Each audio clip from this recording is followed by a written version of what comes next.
নমস্কাৰ বন্ধুসকল, মই হিৰেন। আজি আপোনালোকক এই ভিডিঅ'টোৰ জৰিয়তে এই 2024 বৰ্ষৰ ডিচেম্বৰ মাহটোত অৰ্থাৎ বছৰৰ অতি শেষৰ মাহটোত মিথুন ৰাশিৰ ব্যক্তিসকলে কেনেদৰে ফলাফল লাভ কৰিব তাৰে সম্পূৰ্ণ তথ্য আপোনালোকক এই ভিডিঅ'টোৰ জৰিয়তে আগবঢ়াইছোঁ। প্ৰথমে মোৰ চেনেলটো আপোনালোকে ছাবস্ক্ৰাইব কৰি ল'ব, যাতে মোৰ পিছৰ ভিডিঅ'বিলাক আপোনালোকে সহজে লাভ কৰিব পাৰে। লগতে মোৰ ভিডিঅ' যি ভাল লাগে তেন্তে লাইক আৰু শ্বেয়াৰ কৰিব, কমেণ্ট কৰি আপোনালোকৰ মনোভাৱ প্ৰকাশ কৰিব। এতিয়া আহোঁ মূল বিষয়লৈ। আমাৰ সকলোৰে মনত এটা কৌতূহল আছে যে আগন্তুক মাহটো আমাৰ বাবে কেনেকুৱা হ'ব। বহু ধৰণৰ প্ৰশ্ন আমাৰ মনত উদয় হয়, যেনে এই মাহটো কেনেকুৱা হ'ব, ব্যৱসায় বা চাকৰিৰ ক্ষেত্ৰত অগ্ৰগতি হ'বনে নহয়, নে আমি নতুন প্ৰত্যাহ্বানৰ সন্মুখীন হ'বলগীয়া হ'ব।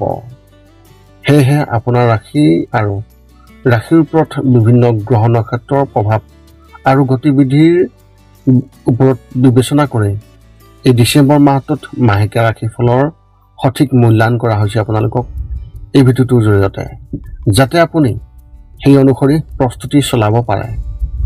এই ভিডিঅ'ত আমি মাহেকীয়া ৰাশিফল কেনেকুৱা হ'ব সেই বিষয়ে উল্লেখ কৰিছোঁ।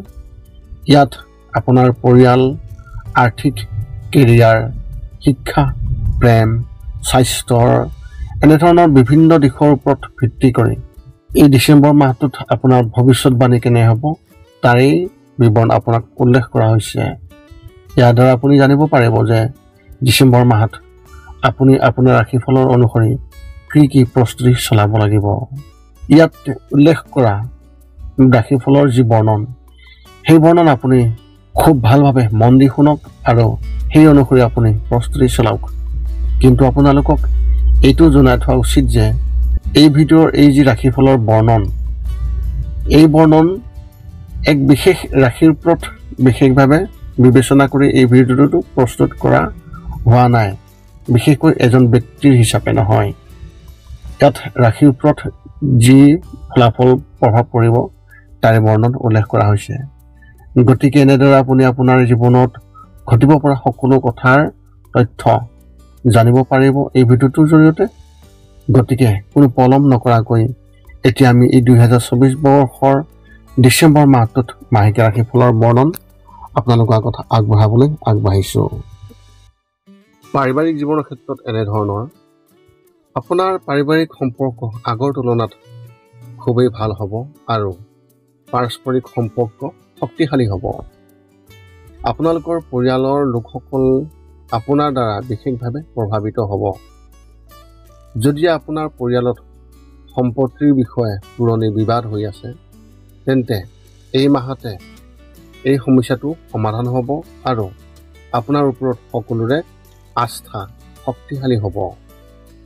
আপোনাৰ দেউতাই আপোনাক লৈ চিন্তিত হ'ব পাৰে আৰু তেওঁলোকৰ স্বাস্থ্যৰ অৱনতিও হ'ব পাৰে। এনে পৰিস্থিতিত তেওঁলোকৰ কথাবোৰ ভালদৰে শুনিব আৰু তেওঁলোকৰ সম্পূৰ্ণ যত্ন লওক।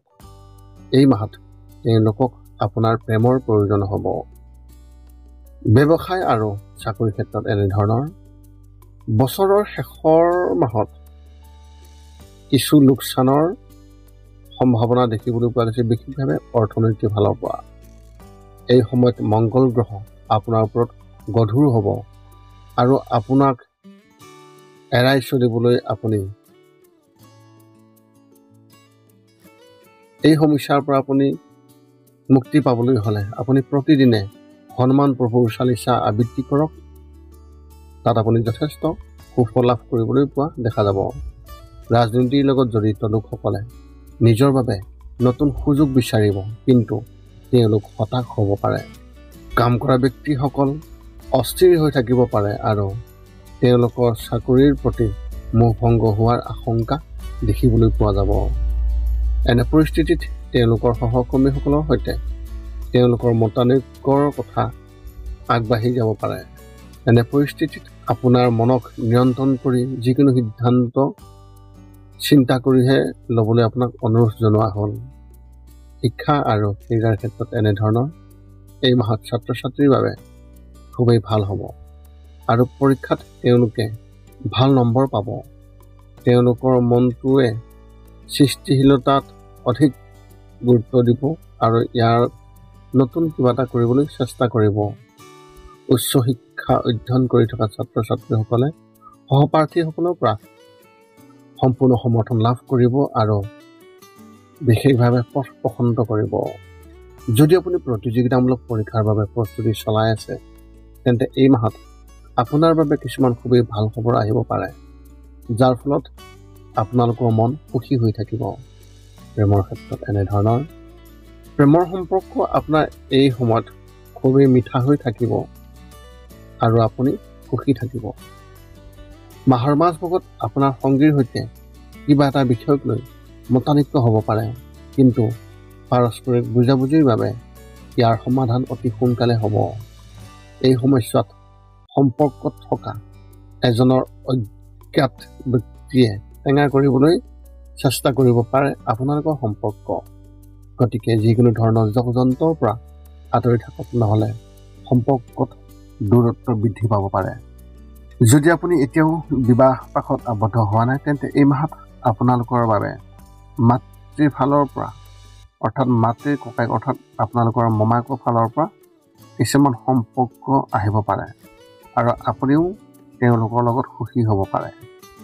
স্বাস্থ্যৰ ক্ষেত্ৰত এনেধৰণৰ মাহটোৰ আৰম্ভণিতে সকলো স্বাভাৱিক হ'ব আৰু আপুনি আগৰ তুলনাত অধিক সুস্থ অনুভৱ কৰিব, কিন্তু দ্বিতীয় সপ্তাহলৈকে শীতকালৰ প্ৰভাৱ পৰাৰ লগে লগে আপোনাৰ স্বাস্থ্যৰ অৱনতি হ'ব পাৰে।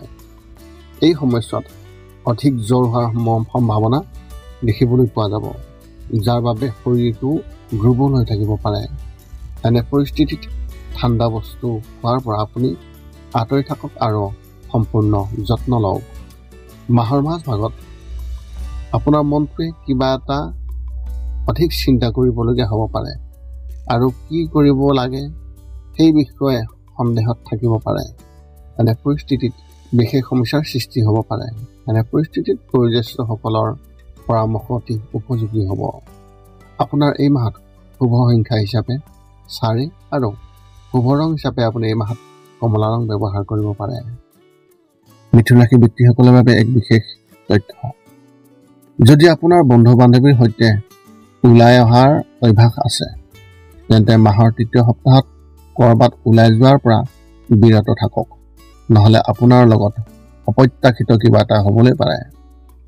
যিকোনো বাহিক অনুষ্ঠানৰ পৰা নিজকে আঁতৰাই ৰাখিবলৈ চেষ্টা কৰক।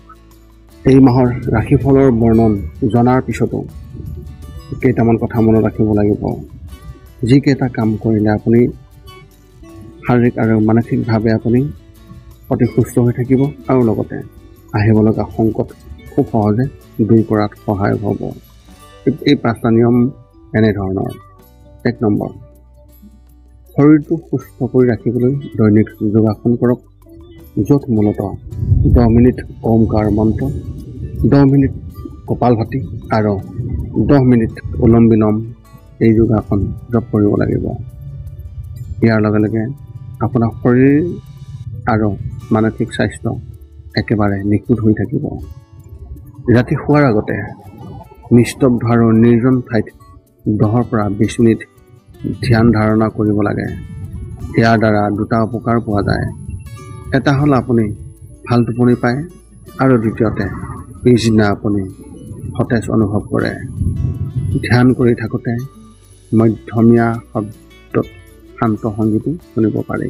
3 নম্বৰ হৈছে প্ৰতি মঙলবাৰে পুৱা নিশ্চয় হনুমান চালিচা পাঠ কৰক আৰু হনুমান মন্দিৰ দৰ্শন কৰক। ইয়াৰ দ্বাৰা আপোনাৰ আৰু আপোনাৰ পৰিয়ালৰ যিকোনো ধৰণৰ সংকট দূৰ হ'ব আৰু সদায় সুখ আৰু শান্তি থাকিব। 4 নম্বৰ হৈছে প্ৰতিদিনে ঘৰৰ বাহিৰত গৰু আৰু কুকুৰক নিশ্চয়কৈ আহাৰ খুৱাওক। লগতে চৰাই আদিৰ বাবেও খাদ্য বা পানীৰ ঘৰৰ ছালৰ ওপৰত ৰাখিবলৈ চেষ্টা কৰক। এই পৃথিৱীখন যিমান আমাৰ সিমানেই সিহঁতৰো। নিতৌ ইহঁতক খুৱাই আমি গুণ পাওঁ আৰু গ্ৰহবোৰৰ কুপ্ৰভাৱ দূৰ হয়। মাজে মাজে চৌপাশৰ দুখীয়াসকলক উপযুক্তভাৱে সহায় কৰক আৰু ভোকাতুৰক আপুনি খুৱাবলৈ চেষ্টা কৰক। এই আছিল মিথুন ৰাশি ব্যক্তিসকলে এই 2024 বৰ্ষৰ অতি শেষৰ মাহ অৰ্থাৎ ডিচেম্বৰ মাহত লাভ কৰিবলগীয়া সম্পূৰ্ণ ৰাশিফলৰ বৰ্ণন। আপোনাৰ মনত যদি এতিয়াও জ্যোতিষ সম্বন্ধীয় কিবা প্ৰশ্ন আছে তেন্তে আপুনি আমাক এই ভিডিঅ'ৰ তলত কমেণ্ট কৰি অৱগত কৰক আৰু আমি আপোনালোকৰ প্ৰশ্নৰ উত্তৰ অতি সোনকালে দিবলৈ আমি সকলো সময়তে সাজু আছোঁ। পুনৰ লগ পাম অন্য এটা ভিডিঅ'ত। আজিলৈ ধন্যবাদ।